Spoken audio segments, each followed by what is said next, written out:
Trabajo para la NASA como astrónomo, y hay ciertas cosas que mantenemos ocultas al público. No, la Tierra no es plana y los extraterrestres no controlan al gobierno. Pero Dios desearía que ese fuera el caso, ya que la verdad es mucho, mucho peor. En 1993, el telescopio espacial Hubble vio desaparecer una estrella. No se convirtió en supernova ni murió de forma natural. Simplemente se oscureció en el lapso de unos minutos. Esta estrella ya era demasiado débil para verla a simple vista, y los telescopios terrestres tuvieron problemas para distinguirla entre las estrellas circundantes, por lo que el evento no fue muy conocido por el público.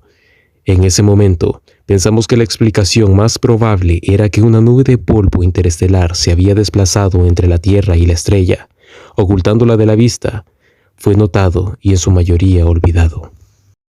En 2007, 2 estrellas más desaparecieron. Debido a las circunstancias de este evento, esto era mucho más preocupante. Las 2 estrellas en cuestión formaban parte de un sistema binario, orbitando entre sí a una distancia bastante cercana.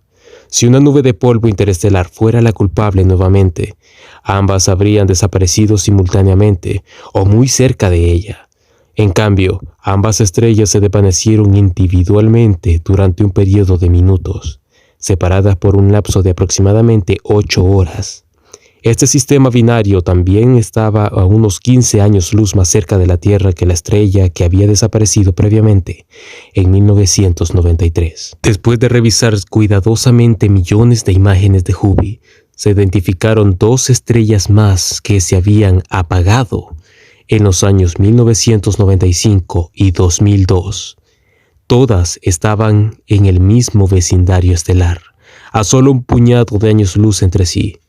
La única conclusión que pudimos sacar fue la de alguna influencia desconocida. Viajando cerca de la velocidad de la luz, estaba envolviendo o destruyendo estas estrellas. Desafortunadamente, el Hubble no fue lo suficientemente sensible como para decirnos más que eso. Para combatir monstruos, creamos nuestros propios monstruos. Entonces nació el telescopio espacial James Webb, que entró en funcionamiento por primera vez hace algunos meses. Aunque los canales oficiales les dirán que todavía se está probando, hemos estado recopilando datos activamente desde principios de enero. Una de las primeras cosas que hicimos fue apuntar el telescopio a las regiones del espacio ocupadas por las estrellas desaparecidas. Si estaban siendo bloqueadas por nubes de polvo, una esperanza a la que algunos de nosotros todavía nos aferrábamos. La mayor sensibilidad del telescopio podría haber visto entre ellas y confirmar que las estrellas todavía estaban allí. Desafortunadamente, no tuvimos esa suerte. Las primeras 3 estrellas que habían desaparecido todavía estaban completamente oscuras. Sin embargo, los detectores de ondas gravitacionales pronto encontraron algo extraño. En todos los casos, no solo las masas estelares todavía estaban presentes, sino que la cantidad de masa en realidad había aumentado. Observaciones más sensibles también detectaron un tipo de cuerda o red que se extiende a través del espacio, conectando estas estrellas ahora invisibles. Cuando enfocamos el telescopio en el sistema binario que se había desvanecido en 2007, que era el punto más cercano en el que se había observado este fenómeno hasta ahora, finalmente quedaba suficiente radiación ambiental en el espectro para intentar una lectura del espectrómetro de masas. Si no se sabe, la espectrometría de masas es un proceso increíblemente útil, donde al medir los patrones de longitudes de onda de luz emitidas o reflejadas por un objeto, podemos aprender toneladas de información útil, como su temperatura, velocidad, dirección de movimiento y composición química. Sin embargo, las lecturas que obtuvimos de las estrellas binarias no tenían ningún sentido. En primer lugar, eran fríos. Casi tan frías como el medio interestelar circundante. Fuera lo que les había pasado a estas estrellas las había extinguido por completo, o, de algún modo, impedido que su luz escapara. Sin embargo, lo que fue realmente desconcertante fueron las líneas de emisión devueltas por el espectrómetro de masas.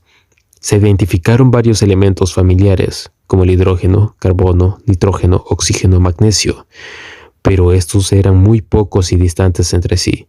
La mayoría de las lecturas no correspondían a ningún elemento químico conocido, e incluso parecían desafiar lo que sabíamos sobre la química, la física y la materia.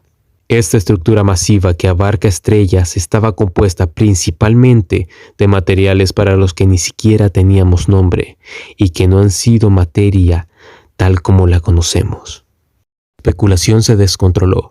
Obviamente, tal cosa no podría ser un fenómeno natural. Finalmente, teníamos pruebas de vida extraterrestre. Pero, ¿qué era esto que habíamos descubierto y con qué propósito se estaba construyendo? La hipótesis principal era que estábamos viendo una serie de Dyson Shells, colectores solares masivos construidos para envolver completamente las estrellas, con el fin de capturar el 100% de su producción de energía.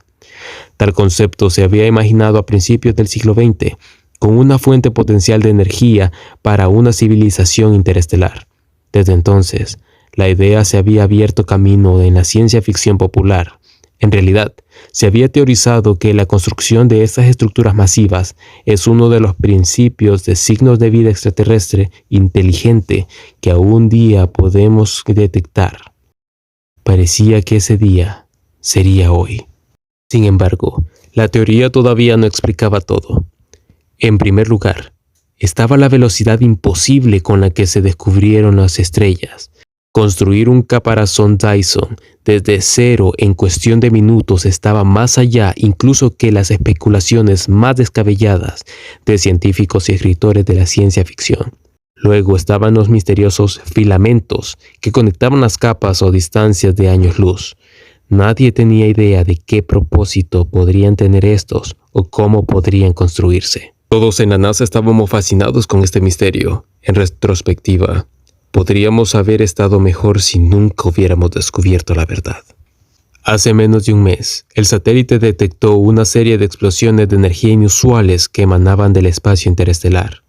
Estos estaban ocurriendo en el borde mismo de un sistema estelar aproximadamente a 12 años luz del sistema binario que desapareció en 2007. Cuando enfocamos el telescopio en este sistema, pronto determinamos que estos tampoco eran fenómenos naturales. Las firmas de energía que seguían parpadeando de forma intermitente coincidían con lo que cabría esperar de explosiones basadas en termonucleares y antimateria, junto con varios u otros grupos de energía que no pudimos identificar. Estas explosiones, aunque todavía no son visibles a simple vista de la Tierra desde la distancia, fueron absolutamente tremendas en magnitud. Fácilmente miles de millones de veces más poderosas que cualquier arma nuclear que la humanidad pudiera construir. Rápidamente orientamos los espejos al telescopio hacia el sol condenado.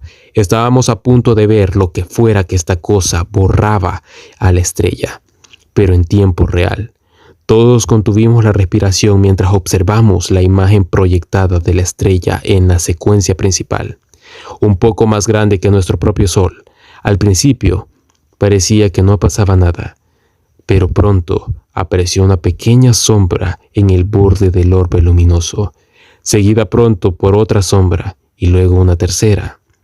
Las sombras comenzaron a converger, formando un patrón extraño, pero de alguna manera familiar, mientras bloqueaba la luz de la estrella. Vimos cómo, durante un periodo de minutos, una red de contornos sombríos que coincidían con formas similares a la de hojas oblongas y enredaderas delgadas procedió a borrar la luz restante de la estrella distante. En ese momento, todos en la sala se habían dado cuenta de la verdad. El fenómeno que habíamos estado rastreando durante tantos años no era una megaestructura alienígena hiperavanzada. Hidrógeno, carbono, nitrógeno, oxígeno y magnesio, algunos de los pocos elementos familiares que habíamos detectado. Todos eran componentes de la clorofila. Era una planta, una enorme planta que se extendía a lo largo de años luz, y al igual que las plantas terrestres, buscó luz para alimentarse. Los filamentos que conectaban las estrellas a través del espacio interestelar eran tallos, ramas. Crecían en la dirección en que las estrellas más cercanas que percibiera, envolviéndolas por completo y luego moviéndose, Cualquier vida que habitara en esos planetas que orbitan alrededor de las estrellas se congelaría hasta morir, o quizás incluso peor. Era posible que la planta devorara esos planetas para alimentar su masa también. Guardaron silencio mientras el telescopio continuaba recopilando datos. Finalmente, después de lo que pareció una eternidad, un joven astrónomo habló desde el otro extremo de la sala y se dirigió a nuestro supervisor. Señor, hemos comenzado a detectar la formación de otro zarcillo que sale del sistema. Su vector es... Tragó saliva. No necesitaba decir nada más, pero lo hizo de todos modos. Se dirige directamente hacia nuestro Sol. Dios, ¿cuánto tiempo tenemos? El supervisor respondió fríamente. A juzgar por el lapso de tiempo, la distancia, las propiedades relativistas y las velocidades observadas previamente, esta cosa estimaría que no más de 27 años, señor. 27 años.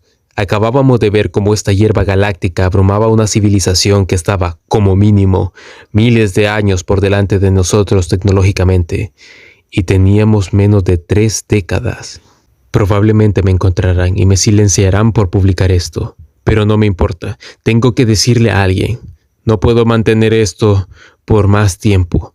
Cuando el sol se ponga negro y el mundo comience a congelarse, al menos tendrás una idea de lo que está pasando, aunque sea un pequeño consuelo.